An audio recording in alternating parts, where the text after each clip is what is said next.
오늘 우리에게 주신 하나님의 말씀은 고린도전서 13장 11절에서 14절까지의 말씀입니다. 로마서 13장 11절에서 14절까지의 말씀입니다.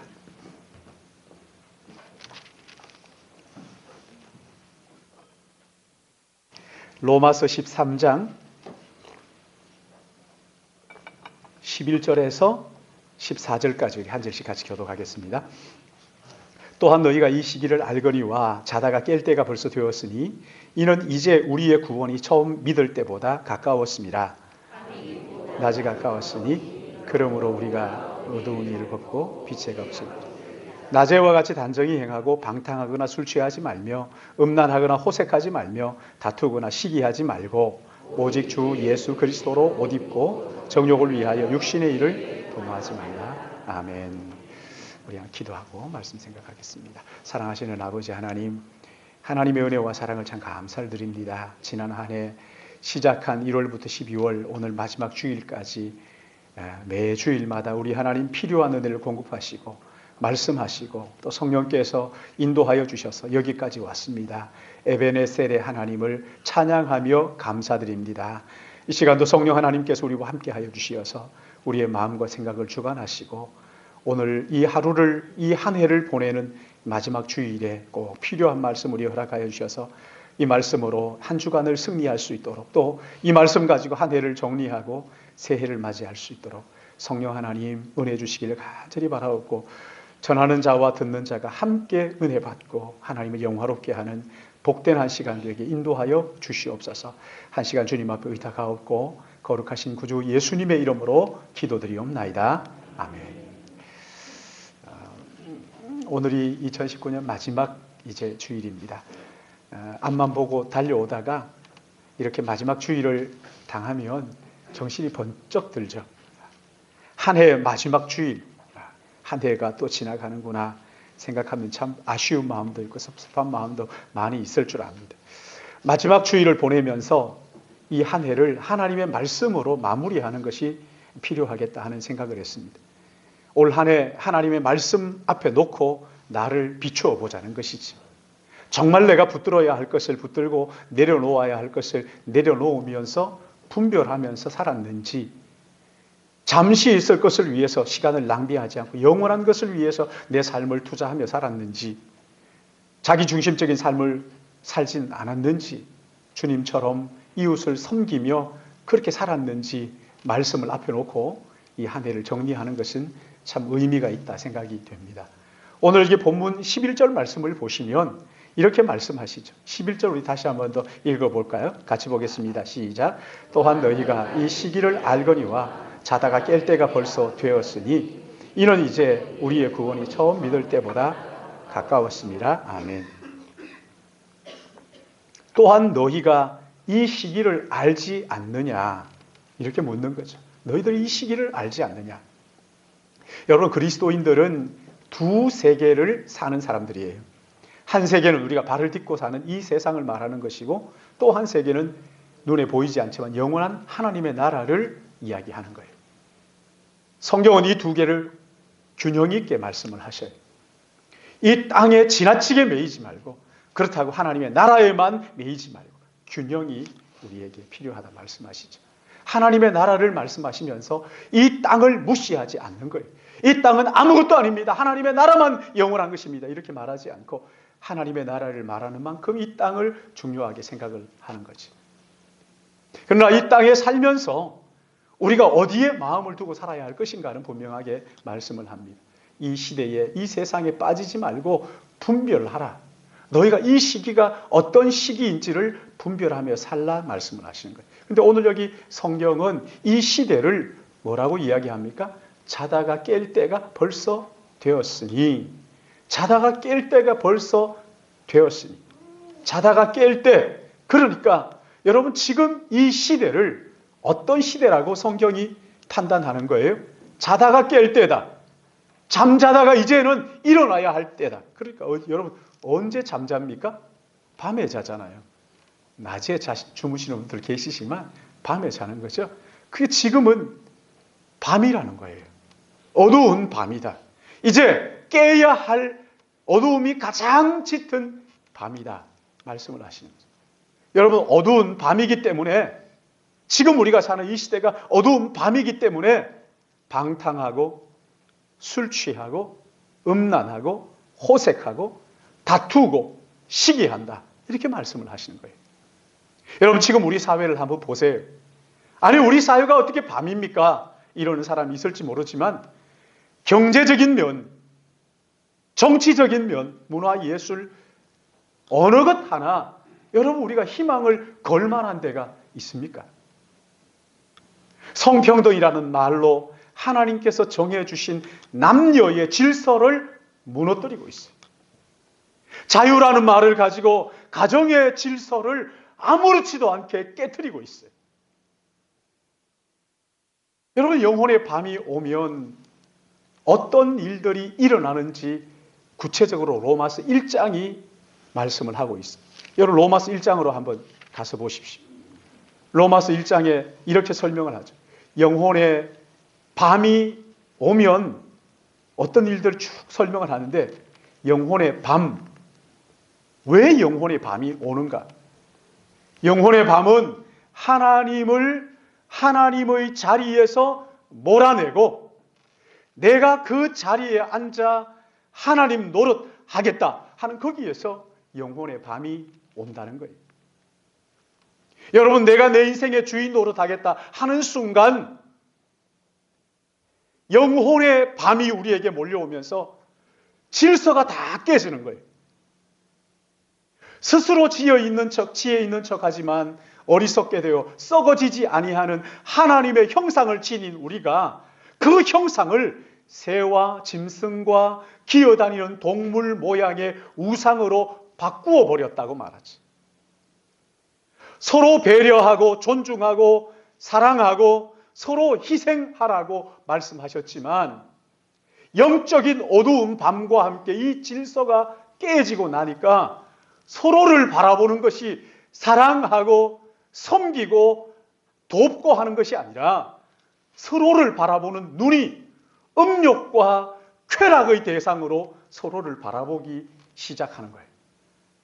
서로를 바라보면서 음욕의 대상으로, 쾌락의 대상으로 바라봅니다. 그래서 일어나는 것이 뭐라고 말합니까? 남자가 남자와 더불어 부끄러운 짓을 하는 것처럼 동성연애로 나타났단 말이죠. 하나님을 하나님 자리에 두기를 싫어하고 하나님을 몰아내고 내가 그 자리에 앉아 내가 하나님 노릇하겠다, 그렇게 하니까 하나님께서 그들의 상실한 마음대로 내버려 두사 합당하지 못한 일을 하게 하셨으니, 거기 보십시오. 곧 불의, 추악, 탐욕, 악의가 가득한 자요, 시기, 살인, 분쟁, 사기, 악독이 가득한 자요, 수군수군하는 자요, 비방하는 자요, 하나님께서 미워하는 자요, 능욕하는 자요, 교만한 자요, 자랑하는 자요, 악을 도모하는 자요, 부모를 거역하는 자요, 우매한 자요, 배약하는 자요, 무정한 자요, 무자비한 자라. 그들이 이 같은 일을 행하는 자는 사형에 해당한다고 하나님께서 정하심을 알고도 자기들만 행할 뿐 아니라 또한 그런 일을 행하는 자들을 어떻게 해요? 여러분, 지금 우리 사회 보세요.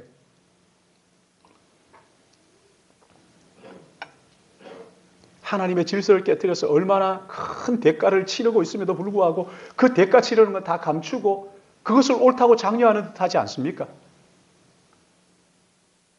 가을이 되면은 동성연애자들이 온 거리를 뒤덮어가지고 그 부끄러운 짓을 아무렇지도 않게 하고 그걸 가로막는 것을 잘못이라고, 그게 옳다고 부추기는 듯한 그런 사회 아닙니까? 성북구 어디에는 동성연애 시범지구로 정했다는, 자기들만 행할 뿐만 아니라 또한 그런 일을 행한 자들을 옳다고 하면서 장려하는 이런 질서가 무너진 이런 시대. 여러분, 이게 밤이에요. 여러분 이 밤은요, 하나님을 하나님의 자리에 모시지 않고 우리가 하나님의 형상으로 지음받아 하나님의 공급하시는 것을 가지고 살도록 하나님이 지으셨는데, 하나님의 공급하심을 외면하고 내가 하나님이 되어서 내 삶을 공급하겠다, 내가 내 힘 가지고 살겠다. 여러분, 여기에서 영혼의 깊은 밤이 찾아온 거예요. 성경은 우리에게 너희가 이 시기를 알지 않느냐, 영혼의 밤이라는 거예요. 그러나 예수 믿는 사람들에게 뭐라고 말씀합니까? 이제 자다가 깰 때가 벌써 되었다. 이유가 뭐예요? 이제 우리의 구원이 처음 믿을 때보다 가까워졌기 때문이다. 처음 믿을 때보다 가까워졌다, 이렇게 말합니다. 우리의 구원이신 예수 그리스도께서 2000년 전에 유대 땅 베들레헴의 말구유에 갓난 아기로 이 땅에 오셨어요. 이제 누구든지 그 예수 그리스도, 십자가에 죽으시고 부활하시고 승천하신 예수 그리스도 그분을 믿기만 하면 누구든지 영생을 얻는다고 약속하셨어요. 영접하는 자, 그 이름을 믿는 자들에게는 하나님의 자녀가 되는 권세를 주셨다고 약속하셨어요. 그러나 여러분, 이 구원이 완전히 완성된 것은 아닙니다. 승천하신 예수 그리스도 그분이 이 땅에 다시 오실 때 하나님의 나라가 이 땅에 완성되는 거예요. 주님의 재림하시는 그날이 우리가 처음 믿을 때보다 확실히 가까워졌어요. 그런가 하면 하나님의 나라에 갈 날, 내가 하나님의 나라에 갈 개인적 종말 가까워졌어요. 확실히 가까워졌어요. 하나님께서 언제 나를 부르실지 모르지만 나를 부르시는 그날이 어제보다는 더 가까워진 게 사실이에요. 주님의 재림과 함께 이 땅에 하나님의 나라가 이루어질 그 날도, 그 영광의 날도 처음보다는 많이 가까워졌어요. 그러기에 구원이 우리가 처음 믿을 때보다 훨씬 더 가까워졌다 말씀하시는, 그러니 깨어 있어야 한다. 여러분, 이런 영혼의 깊은 밤을 사는 성도들, 이런 깊은 밤을 살면서도 낙심하지 않고 좌절하지 않는 이유가 뭡니까? 세상이 어두우면 어두울수록 새벽이 점점 가까이 오고 있기 때문입니다. 어느 대통령 했던 분이 그랬죠? 민주화 운동을 하면서 그 구속이 되니까 그때 뭐라 그랬어요? 닭 몇 가지를 꺾어도 새벽은 온다. 그치? 밤이 어두우면 어두울수록 새벽이 가까워지는 거예요. 성경은 그리스도인들이 어떻게 살아야 하는지를 로마서 12장 말씀 가지고 말씀하시면서, 그리고 13장 와가지고는 너희가 이 시기를 아는 것처럼 자다가 깰 때가 벌써 되었다. 깊은 밤이지만 이제 일어나야 한다. 깰 때가 됐다. 여러분, 이 말씀은 믿지 않는 사람들이 하는 말이 아니에요. 그 당시에 신앙생활 잘하고 있던 로마에 있는 그리스도인들에게 이제 그만 자고 일어나라. 깰 때가 벌써 되었다.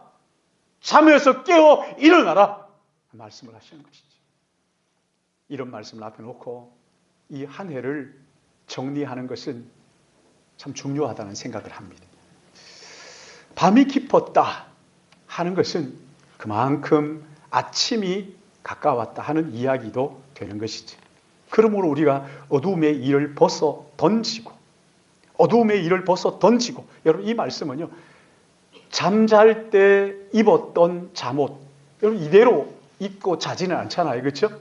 잠옷을 입고 잤다가 아침에 일어나면 그 잠옷 입고 출근하지는 않잖아요. 잠옷 입고 씻고 하고 난 다음에 잠옷을 벗고 일상복으로 갈아입는 것처럼 우리가 이제 잠에서 일어나서 어두움의 일을 벗어 던지고 빛의 갑옷을 입자. 여기 보시면 12절과 14절 말씀을 보시면 12절 보세요. 밤이 깊고 낮이 가까웠으니 그러므로 우리가 어떻게 해요? 어두움의 일을 벗고 그 다음에 빛의 갑옷을 입자. 근데 이 어두움의 일을 벗고 빛의 갑옷을 입는 것을 14절에는 이렇게 말씀하죠. 14절 같이 읽습니다. 시작. 오직 주 예수 그리스도로 옷 입고 정욕을 위하여 육신의 일을 도모하지 말라. 정욕을 위하여 육신의 일을 벗어버리고 오직 주 예수 그리스도로 옷 입어라. 그렇죠? 육신의 일을 위하여 정욕을 위하여 육신의 일을 도모하는 옷을 벗어버리고 예수 그리스도로 옷 입어라. 이렇게 말씀하신 거예요. 누가복음 21장 34절 보시면 마지막 때를 말씀하시면서 너희는 스스로 조심하라. 그렇지 않으면 방탕함과 술 취함과 생활의 염려와 마음이 둔하여지고 뜻밖의 그날이 덫과 같이 너희에게 임하리라. 주님 제자들에게 이렇게 경고를 하시는 거예요. 제자들이 너희들 스스로 조심해라. 이 마지막 때에 자칫 잘못하면 방탕함과 술 취함과 생활의 염려와 마음이 둔하여져서 주님 오시는 그날이 도둑처럼 덫처럼 너희에게 임하게 될 것이다. 그러니 스스로 조심하라. 주님께서 제자들에게 이렇게 경고하신 것은 제자들일지라도 스스로 겸비하지 않으면 얼마든지 정욕을 위하여 육신의 일을 도모하게 된다 말씀하시는 거예요. 그러기에 여러분 우리는 정말 정신을 바짝 차리고 한 해를 마무리하는 이 마지막 주일에 말씀을 앞에 놓고 우리 자신을 살펴봐야 하는 거예요. 여러분 한번 생각해 보세요. 내가 요즘 하나님의 말씀을 듣는 것이나 예배하는 것보다 텔레비전 앞에 앉아 있는 것이나 세상 일에 더 마음이 기울여지고 귀가 솔깃해진다. 여러분 이것은 위험 신호예요. 위험하다는 거예요. 우리 교회 가끔씩 예배 드릴 때도 일어나고 하는데 그 소방 그 사이렌 울리는 때가 있잖아요. 따랑 하면서 울리는 것 같이. 여러분의 마음이 지금 어디로 기울어 있느냐 하는 것을 한번 살펴보세요. 예배 드리고 말씀을 상고하고 하는 것보다 자꾸만 내 마음이 세상에 귀가 솔깃해지고 세상으로 기우느냐. 여러분 이게 경종이에요. 위험한 경종이에요. 왜 아이들이 낭떠러지 앞에서 막 장난치고 놀면 부모가 어떻게 해야 됩니까? 아이들을 탁 붙잡아가지고 혼을 내야죠. 각성을 시켜요. 여기에 떨어지면 죽는다. 너 큰일 나. 조심해야 돼. 그리고 부모가 정신을 차리고 그 아이에게 눈을 떼면 안 되는 거잖아요. 탁 바라보면서 있어야 돼요. 사랑하는 여러분, 여러분의 마음이 어디로 기울어 있습니까? 한번 살펴보세요. 여러분의 눈이 보이는 세상보다 보이지 않는 주님을 더 사랑하고 계십니까? 다시 오실 주님을 고대하면서 주님을 위하여 즐거운 마음으로 헌신하고 있느냐 말이에요. 세상이 그 어떤 것보다 주님을 더 사랑한다고 자주자주 고백하고 계십니까? 믿음의 지체들과 만나서 말씀의 교제를 나누는 것이 정말 여러분 행복하다고 그렇게 느껴지십니까? 그렇다면 여러분 영혼은 깨어 있는 거예요. 염려하지 마시고 안심하셔도 괜찮아요. 그러나 내 마음이 자꾸만 세상에 귀가 솔깃해지고 세상 사람들이 점점점 부러워지고 눈에 보이는 게 전부라고 느껴진다면 여러분 이것은 경고예요. 위험 사인이에요. 여기서 한 걸음 더 나아가서 내가 영적 깊은 잠에 빠져 있지 않는지를 한 세 가지로 우리가 점검을 해볼 필요가 있는데, 먼저 올 한 해 내가 주님 앞에서 얼마나 성실하게 살았느냐 하는 것을 점검하는 거예요. 내가 주님 앞에서 얼마나 성실하게 살았느냐. 여러분 한 해를 성실하게 살려면요, 한 달을 성실하게 살아야 돼요. 12달, 한 달을 성실하게 살아야 돼요. 한 달을 성실하게 살려면요, 52주, 한 주간을 성실하게 살아야 돼요. 한 주간을 성실하게 살기 위해서는 하루를, 주어진 24시간 이 하루를 성실하게 살아야 되는 거죠. 하루를 성실하게 살기 위해서는 지금 이 시간, 내게 주어진 이 한 시간을 허투루 보내지 마시고 마음을 다 실어서 그렇게 성실하게 보내는 훈련을, 성실하게 사는 훈련을 해야 하는 거예요. 잠언 22장 29절 말씀을 보시면 네가 자기 일에 능숙한 자를 보느냐, 이러한 사람은 왕 앞에 설 것이요 천한 자 앞에 서지 아니하리라. 무슨 말씀이에요? 자기에게 맡겨준 그 한 시간, 한 해가 아니에요. 나에게 맡겨준 그 일, 이 일에 능숙하기 위해서 성실하게 나에게 맡겨진 그 시간 성실하게 훈련을 하느냐. 열심히 성실하게 훈련을 하는 사람들은 왕 앞에 서서 존귀하게 여김을 받지 결코 천한 자들 앞에 천히 여김을 받지 않는다는 거예요. 작은 것 하나를 하더라도 내게 주어진 거기에 온 마음을 다해서 충성스럽게 성실하게 감당하면 하나님으로부터 존귀하게 여김을 받지 천히 여김을 받지 않는다. 아무리 시시하고 작은 것일지라도 거기에 혼을 실어서 성실하게 하면 결코 천히 여김을 받지 않는다. 여러분 한번 생각해 보세요. 내게 주어진 한 시간 한 시간 허송세월은 하지 않았는지. 그렇다고 어떤 사람들은 쉬는 거, 휴식하는 걸 가지고 막 내가 쉬었다 놀았다. 쉴 때는 쉬어요. 성실하게 안 하는 사람이 꼭 일할 때도 어영부영하다가 쉬는 것도 쉬는 것 같지 않게 쉴 때는 팍 쉬어요. 주님 하나님도 6일 동안 일하시고 7일째 안식하셨잖아요. 야고보서 4장 17절에 이렇게 말씀합니다. 그러므로 사람이 선을 행할 줄 알고도 행하지 아니하면 죄니라. 내가 정말 할 수 있는 선이 내 앞에 있었는데 내가 거부하지는 않았는지, 내게 주어진 그 시간들 하루하루 한 시간을 정말 내가 성실하게 그렇게 감당했는가? 혹시 내가 그런 시간들 허투루 보냈다 하는 것이 있다면 여러분 그거 쌓아놓지 마시고요. 지금 회개하세요. 이것이 영적 잠에서 깨어나는 것이고 하나님을 기쁘시게 하는 거예요. 그런가 하면 두 번째는요. 우리가 얼마나 한 해 동안 감사하며 살았는지를 여러분 한번 돌아보십시오.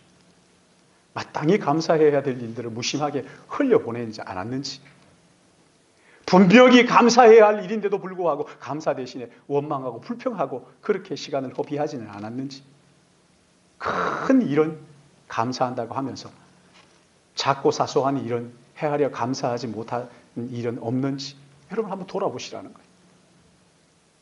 작고 평범한 일들에 감사했으면 내 삶이 얼마나 더 행복하고 기뻤을 텐데 그거 다 놓쳐버리고 감사하지 못한 것은 없는지, 한 해 하나님 앞에 내가 얼마나 감사했는지 여러분 한번 살펴보십시오. 제 친구 목사님이 우리 교회도 오시고 하신 목사님인데 감사 노트를 가지고 왔어요. 이게 뭐냐 그러니까 그 감사 노트래요. 살펴보니까 빈 노트예요. 아무것도 없어요. 이거 뭐 하느냐 그러니까 이걸 가지고 매일 자기는 하루에 감사를 7개 이상을 쓴대요. 제가 그랬어요. 7개 이상 감사할 게 맨날 있느냐 그러니까 감사는 참 희한하다는 거예요. 감사는 하면 할수록 감사할 일들이 자꾸 보인다는 거예요. 나중에는 작고 사소하고 그냥 지나치는 것들이 다 감사의 조건이 되더라. 노트에 보면 빽빽하게 감사의 조건들이 기록이 되어 있어요.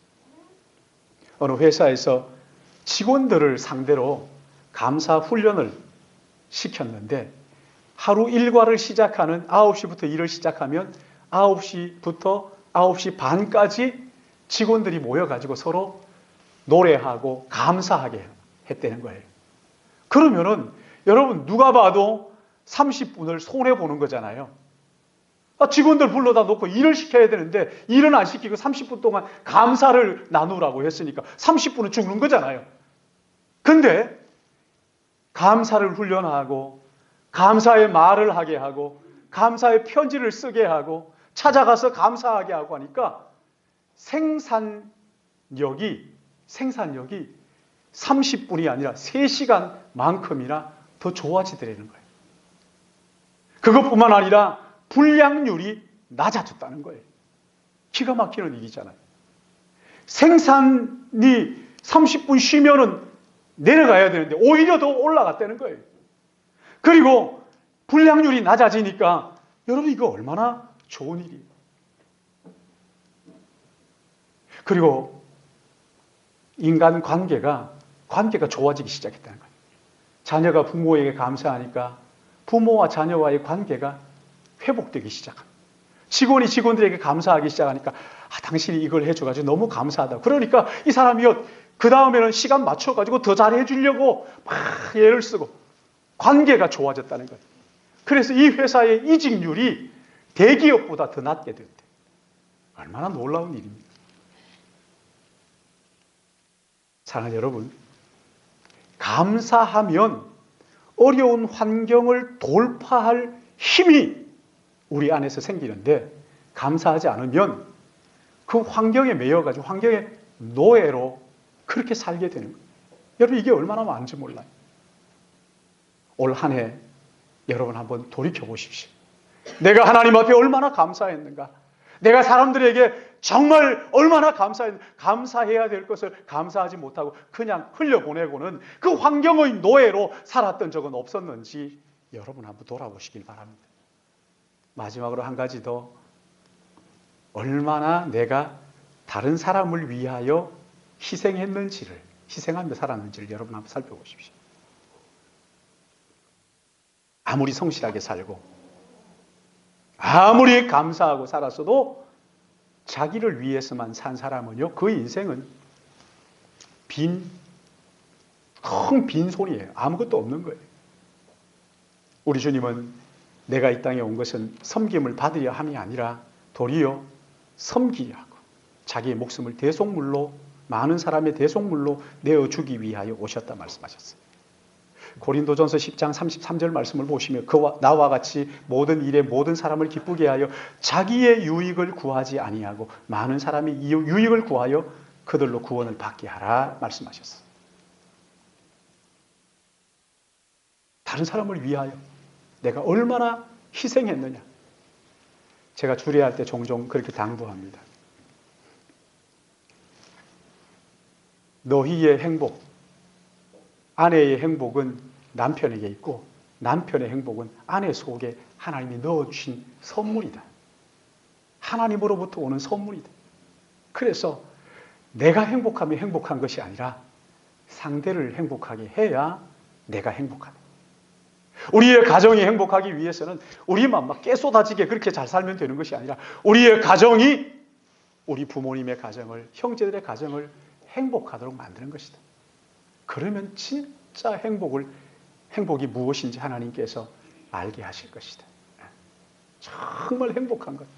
여러분, 내가 행복하기 위해서 다른 사람들을 유익하게 하는 거예요. 하나님을 기쁘시게 하고 다른 사람들을 유익하게 하는 거예요. 작은 그 우물에 금붕어 2마리가 살았대요. 이 금붕어는 2마리가 서로 미워하면서 틈만 나면, 눈만 뜨면 저거 죽었으면 좋겠다 째려보면서 맨날 그러면서 살았다. 어느 날 한 마리의 기도가 응답돼 가지고 다른 금붕어가 죽었어요. 속이 시원하다. 잠시 행복하고. 근데 그 죽은 금붕어가 물을 오염시켜 가지고 자기도 죽게 됐다는 이야기. 사랑하는 여러분, 나만 잘 살자고, 나만 잘 먹자고 사는 거 아니에요. 여러분, 이거는 짐승이라 다름없어요. 형제를 위하여 깨어지는 삶, 이웃을 유익하게 하고 복되게 하는 삶. 여러분, 일하는 것도 마찬가지입니다. 돈 벌기 위해서 일하는 사람은 돈의 노예이지 절대 행복이 뭔지 몰라요. 행복이라고 생각하는 건 가짜예요. 여러분, 속으면 안 돼요. 일을 하는 것도 나를 위해서 하는 게 아니에요. 이웃을 유익하게 하고, 하나님을 기쁘시게 하고, 이웃을 유익하게 하고, 이웃을 복되게 하고. 여러분, 다른 사람이 행복하게 해보세요. 자기는 저절로 행복해지는 거거든. 일의 본질은 내가 잘 먹고 잘 살자고 하는 게 아닙니다. 하나님의 일하심은 내가 행복하게 하기 위해서 이게 아닙니다. 하나님의 일하심으로 우리가 구원받은 것 아닙니까? 하나님의 일하심으로 우리가 기쁨을 누리는 것 아닙니까? 내가 일함으로 다른 사람을 유익하게 하고 복되게 하는 거예요. 여러분 그렇게 하면요, 돈은 저절로 따라오는 거예요. 네. 이 돈의 노예가 된 사람들이 돈 하고 자기밖에 모르지, 다른 사람을 유익하게 하고 행복하게 할 줄 아는 사람들은 돈으로부터 자유하는 거잖아요. 많고 적음을 말하는 게 아닙니다. 다른 사람들을 위해서 일하겠다, 다른 사람들을 섬기겠다는 마음을 가지기만 해도 우리의 마음속에 즐거운 그 엔돌핀이 나온다고 그러잖아요. 다른 사람을 유익을 구하는 삶, 이것이 나를 위하여 구하는 것보다 훨씬 더 큰 행복을 준다는 거예요. 여러분 한번 돌아보십시오. 나를 통해서 누가 행복해하나? 나를 통해서 누가 유익을 얻는가? 내가 하는 일을 통해서 어떤 사람이 기뻐할까? 정말 하나님이 기뻐하실까? 여러분 한번 돌아보십시오. 한 해의 마지막 주일입니다. 주님 다시 오실 그 영광의 그날이 점점 우리에게 가까워오고 있습니다. 자다가 깰 때가 벌써 되었어요. 올 한 해 얼마나 내가 하나님 앞에 성실한 마음 가지고 살았는지 여러분 한번 돌아보십시오. 그리스도인은 하나님을 기쁘시게 하고 다른 사람을 유익하게 하라고 부른 사람들이죠. 다른 사람들을 유익하게 하고 복되게 하기 위해서 일을 하는 것이지. 이 한 해 마지막 주일에 이 한 해를 돌아보면서 혹시 내가 잘못한 일이 생각나시면 여러분 이 시간 조용히 회개하고 같은 잘못을 반복하지 않도록 하나님 앞에 결단하시길 바랍니다. 이 시간 우리 다 같이 눈을 감으시고 가슴에 손을 올리시고 우리 같이 한번 기도하십시다. 조용히 이 한 해 하나님 앞에 얼마나 내 마음을 드렸는지, 성실하게 살았는지, 이 한 해 얼마나 감사하며 살았는지, 이 한 해 얼마나 나를 통해서 이웃이 유익을 얻고 복을 얻고 그래서 그 이웃 때문에 내가 행복해하고 기뻐했는지 우리 한번 가만히 돌아보시면서 나는 나를 위해서, 나만 위해서 살았다면 여러분 이 시간 조용히 회개하고 오는 2020년은 정말 주님의 영광을 위하여 이웃을 복되게 하는 삶을 살게 하여 주옵소서. 이 시간 우리 다 같이 한번 조용하게 기도하는 시간 가지십시다. 우리 같이 기도하겠습니다. 하나님 아버지, 하나님 아버지.